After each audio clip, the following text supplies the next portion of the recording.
So Common, Kanye, Twista, Twista, sorry, Yeah. I said Twister. Twista, all hip-hop artists from Chicago who have made it big on the national scene. But I bet you didn't know that the city of Chicago understood how big hip-hop was a long time ago. Mayor Daley, I'm talking about Richard M., not Richard J., signed a proclamation back in 2003 designating July Hip-Hop Heritage Month. And for the past 19 years, hip-hop fans have marked the occasion in various ways.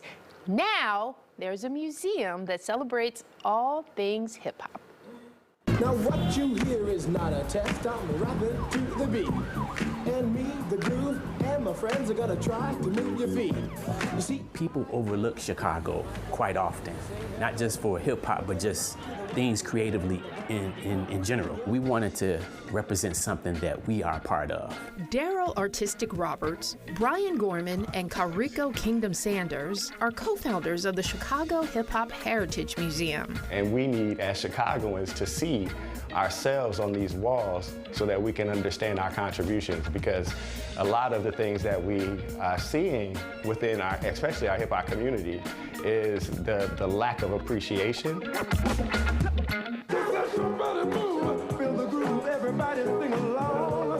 What started as a small display to honor Hip Hop Heritage Month in Chicago grew into a house filled with memorabilia, most of it from their own personal collections, celebrating decades of Chicago's influence on the hip-hop scene.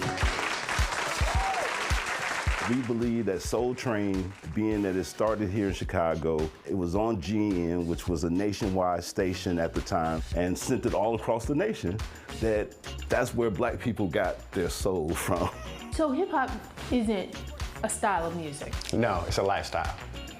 It's not just music, it's a lifestyle. It's the way you dress, the way you talk, you know, the music that you listen to. Visitors to the two-story house in the city's Bronzeville neighborhood can see early flyers promoting parties and record releases, many of which were hand-drawn.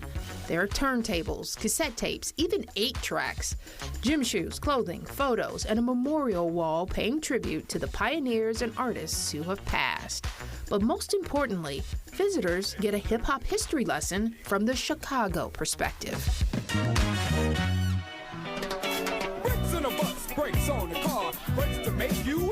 Before it was hip-hop, there was people that were playing the breaks. That's what New York always talks about, is the breaks, but they never talk about the breaks that they were playing, which was Captain Sky, but he was an artist from Chicago. And so that music created the foundation to what we know as the sound for hip-hop.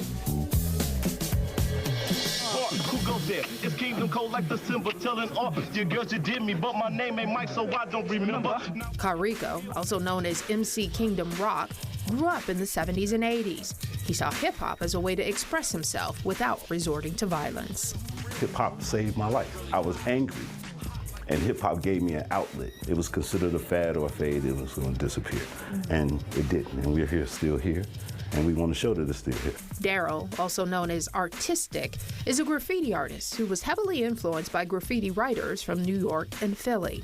Graffiti is really one of the first elements of hip-hop. Kids wanted to be recognized and be known, so the object was to write your name on the surface. So that started in the late 60s. Graffiti is ancient. I mean, you know, when we really talk about writing on the surface, we can go all the way back to Egypt. It's nothing new. He says after the graffiti artists came the DJs, then the B-boys or breakdancers, and finally the MCs.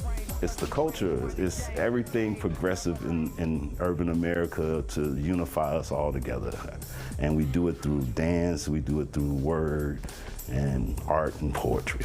As a DJ who still spins, Brian, or B. Gorman as he's better known, says the museum is the embodiment of hip-hop, making something out of nothing. He hopes the museum serves as a source of pride, especially for young people. But before it was hip-hop, it was just something that we lived. It was just black culture. And when it comes to the future of the Chicago Hip Hop Heritage Museum, I think this place is bigger than this. This is just a look-see to see what the possibilities could be.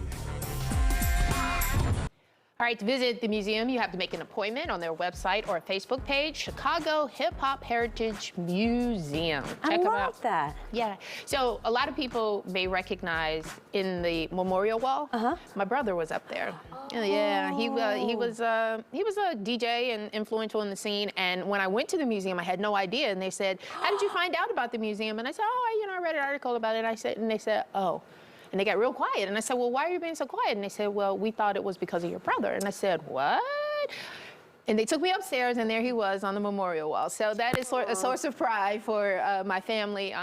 He passed away in 2012, but he still lives on. I mean, every once in a while, a little nugget will jump out there, and we'll find out my brother's done this or that. So we're so proud of him, and so proud of the guys at the Hip Hop Heritage Museum, shining a light on Chicago's influence on the hip hop scene. It's just amazing. So you guys should try and check it out. It's really cool. Looks fascinating. I didn't know that, and I know he's proud of you. Oh, My goodness. Thank you. Absolutely.